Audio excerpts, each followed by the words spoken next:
Guys, it is here, the ThinkPad X9 15P. It is the best thin and light laptop that you can currently buy.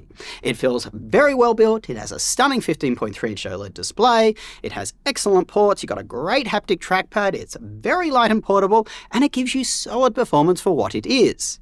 If you can afford it, as this laptop is pretty pricey, well, it's the end-of-the-line laptop to get. I'm just going to save you, 15 minutes. There is a link to buy it down below this video. Still with me?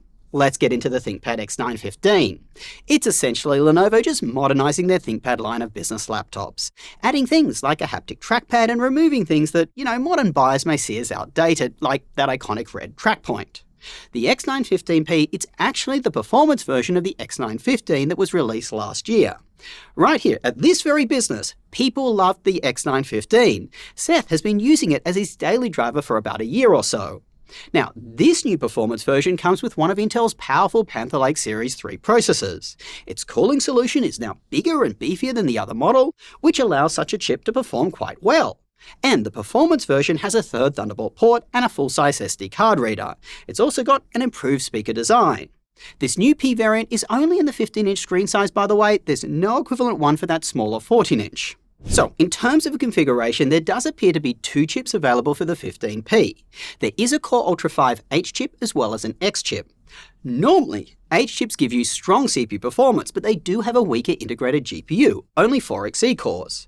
The X chips give you strong performance across both CPU and GPU tasks, but this specific Core Ultra 5 chip, the 338H, it's an exception. It has a B370 integrated GPU, so it's actually in the same class of chip as one with X in the name, strong CPU and GPU performance. It just has 12 CPU cores, not 16, and 10 GPU cores, not 12. So you aren't really missing out on a lot by just saving money and going for the Core Ultra 5. Guys, don't you just love Intel's product stack? I mean, what a complete mess. But at least it keeps us in business, explaining it to you all. Anyway, in Geekbench, which tests a variety of common performance tasks, our model with the Ultra X7, it performs really well. At the upper end of what we see from this chip. It's way faster than the ThinkPad X9 15, that's the non-P version, and similar to a MacBook Air, at least in multi-core performance. In single-core, those M5 chips, they still clearly lead. By the way, we're certainly aware that Geekbench 7 has now been released. We are absolutely looking into updating to it. In Cinebench, which shows you how the laptop performs under a max CPU workload, the 15P also performs very well. Here it is now ahead of both the MacBook Air and the MacBook Pro 14 with the base M5 chip. Again, that's in multi-core. Now, if you look closely, you can see that the 15P performs much better than HP's OmniBook Ultra, which is supposed to have a better X9 chip. Go Intel product naming again. Anyway, this is because the 15P feeds its CPU more power. The ThinkPad can burst at 65 watts and sustain 50. This is around double the power that HP feeds the OmniBook Ultra. It's also double the amount that the original X9 15, the non-P, feeds its processor. You can see here just how power efficient Apple's chips are. The MacBook Pro with the M5 Pro 15 core, it consumes less power, but it performs better. So does Qualcomm's X2 Elite chips, but those ones do have trade-offs in terms of compatibility and GPU performance. Before I deep dive into GPU performance, if you're wondering whether the CPU inside this laptop can actually be cooled in its thin chassis, well, it can. The larger cooling solution in the P model, it works. Internal CPU temperatures, they peak at 96 but average only 82, and this is under a max CPU load. During this time, the temperatures you'll actually feel on the keyboard deck and underneath the laptop, they're very comfortable.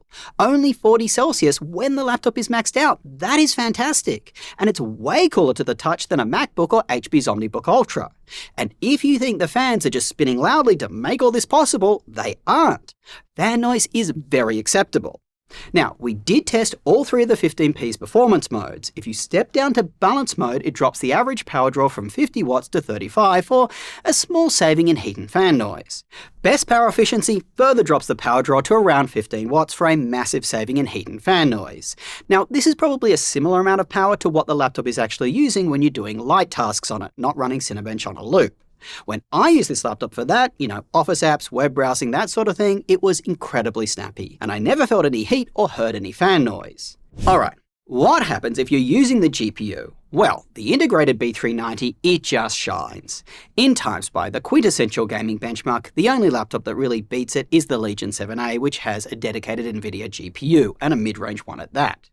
Older games, less demanding ones, they're going to be very playable on high settings with excellent frame rates. Now, if you want to play newer titles or more demanding ones, you will have to dial down those settings quite a lot probably to play them. If you're looking across all integrated GPUs, AMD does have a more powerful one in their Strix Halo chips, but laptops with those, they're pretty rare and that GPU actually draws more power than this one, so I prefer the Intel one. Now, this benchmark, it is an example of something that just doesn't run natively on Qualcomm Snapdragon laptops, so those underperform here. It also doesn't run on macOS at all. Let's now switch because of that to another gaming test, still Nomad Lite. It runs natively on all hardware. Here you can see that Qualcomm laptops do close the gap to the B390, but the Intel GPU is still ahead. It also beats Apple's M5 10-core GPU in the MacBook Air and Pro. But this laptop, it doesn't get anywhere near the performance of the M5 Pro chip, which you can absolutely get in a MacBook Pro for around the same price as this laptop. And it certainly doesn't compete with a laptop with a dedicated GPU, especially a mid-range one or higher. Now, in a real gaming benchmark like Cyberpunk, the ThinkPad gives you a healthy 80 frames per second, that's on average at high settings. You can see here just how much of a step up this new laptop is from the base non-P ThinkPad X915. Also, this game just really highlights how much Windows laptops outperform Macs in actual games. Games are just better optimized for Windows laptops. Let's talk about doing creative tasks on this laptop. For photo editing, this one, very capable. But if you are looking to edit videos, a MacBook or a laptop with an NVIDIA GPU is going to be a much better choice at this price point. You can clearly see in our drop frame test, you really have to dial down the output resolution to half or probably even less for a smooth playback experience. This is on one of our videos, by the way. The MacBook Pro with the M5 Pro chip and the Legion 7a are just much smoother to edit on. This doesn't mean you can't edit basic videos on this hardware, you can, but you wouldn't want to edit videos like ours on this laptop. Now, if you are doing 3D rendering, similar story. It can be done, but again, a MacBook or a laptop with a dedicated GPU is just a better choice. Alright, I promised you that this laptop has excellent battery life. Well, check this out. The 15P lasted a whopping 12.5 hours unplugged. Its large 88 watt-hour battery plus its power-efficient processor are really paying off here. And guys, this is our new tougher battery test. Even if you do run out of battery, this laptop supports fast charging.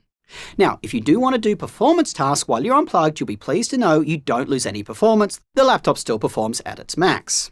Okay, so performance is out of the way. Let's now talk about the rest of this laptop. Now, both the ThinkPad X915s, they look fine. They just look like a regular laptop with a bulge for their cooling solution. The larger cooling area in the 15P, it does make that laptop a little thicker towards the rear. It's around the same thickness at the front. It's also a little heavier than the non-P model, but it's still very portable for what it is. It weighs around the same amount as the MacBook Air 15. As a whole, both ThinkPad X915s, they feel very well built. Very minimal keyboard deck flex and no lid flex. I definitely classify these laptops as premium ones. Now, another thing I really like about the 15P is its ports. As you look around it, on the left side you've got an HDMI 2.1 port, two Thunderbolt 4 ports and a headphone mic combo jack. On the right side a USB-A port, another Thunderbolt 4 port and a full-size SD card reader. You can charge or dock the laptop from either side, which I really like. Many ThinkPads, they only allow charging and docking on one side, which is kinda inconvenient. Now, when you open up the ThinkPad, which you can do with one hand, you'll be greeted by a glorious display. It's a roomy 15.3-inch OLED with a super sharp 2880 by 1800 resolution. If you're looking at small text, say coding or numbers in Excel all day, this is a great display. It gets very bright at over 500 nits, it has excellent colours and a fast refresh rate. Its anti-reflective coating is also quite good. Combined with the screen's high brightness, this laptop does a decent job of combating reflections, at least in most environments. Now, there are two displays, a touch and non-touch variant. Ours is the touchscreen and it felt super responsive to actually use. Normally with touchscreens and anti-reflective coatings, you actually get a bit of a screen door effect. That's where you can see coloured pixels peeping through white coloured content. In this case, it was actually pretty minimal, so 2 thumbs up here. Now, we did detect some PWM flickering at lower brightness levels, but in reality, in the real world, guys, it didn't bother us at all. Okay, so the keyboard is probably the only mediocre factor about this laptop. It's not a bad keyboard by any means, it has got a regular layout so no mispresses, it's got a keyboard backlight that is good enough, and it doesn't have a lot of light bleed around the keys like a lot of Lenovo's Yoga range does. But the actual feeling of typing on this laptop, it just doesn't reach the heights of the rest of the machine. It's got 1.35mm of key travel, which should be good enough, but typing on it just feels a bit low travel. The keyboard in my Yoga Slim 7X is just more comfortable to type on. You feel this more satisfying, noticeable click when you press the keys. Now, in favour of the ThinkPad's keyboard though, it is very quiet to type on, so great for a meeting or classroom where you don't want to disturb people. Okay, rounding out the keyboard, there is a fingerprint reader in the power button. The haptic trackpad is pretty good. It doesn't feel quite as natural and accurate as a MacBook's. The ThinkPad trackpad, you see, it just feels a little too slippery for my liking. I did try adjusting the settings, but it never felt as good as a MacBook's. Now, most Windows laptops that I've tested with these large haptic trackpads, they have dreadful palm rejection issues. It really just ruins the whole thing. Well, I'm pleased to say that this laptop doesn't have that issue. It seems what Lenovo are doing are disabling the trackpad if you don't move the cursor for a while. But a couple of times it didn't wake up fast enough. The cursor just didn't move when I initially glided my finger over the trackpad. Speakers sound really good on this laptop, clear with a nice soundstage. Listening to music on it was just very immersive with good stereo separation. I mean, take a listen, let me know with a comment below what you think.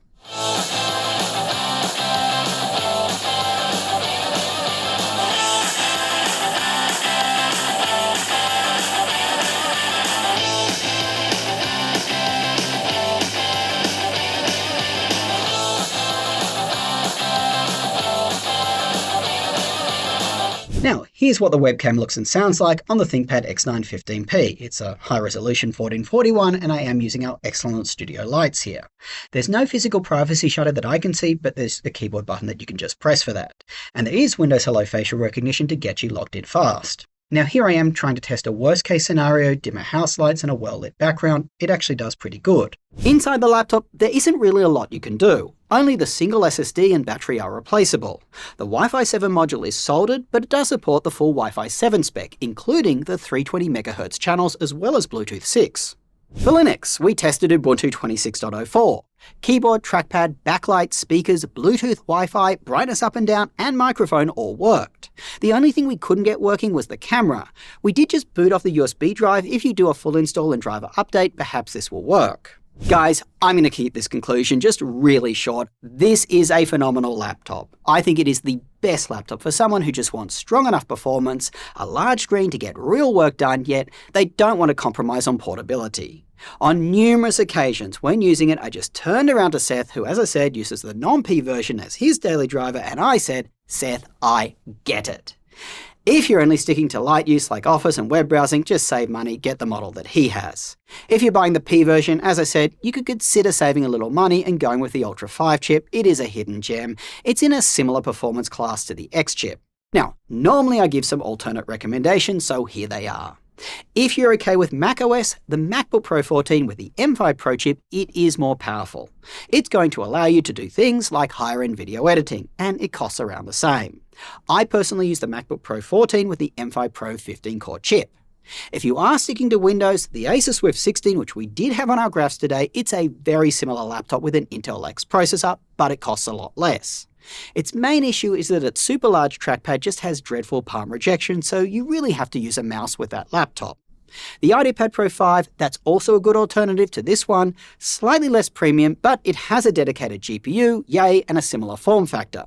It's also light and portable, yet well built. The IdeaPad Pro though, it's just really hard to come by right now. If it is available, I'll link it down below, as well as of course the links to all the laptops that I just recommended. Now, you'll also find all the laptops we recommend for various types of users over at our website, bestlaptop.deals. Over there, we do track prices right across retailers, so you'll know if you're truly getting a good or great deal, and you aren't being tricked, because a lot of times they just raise the MSRP price so you think the laptop's on a good sale when it isn't. I'm out of here. Go do something awesome with your day, and I will catch you later.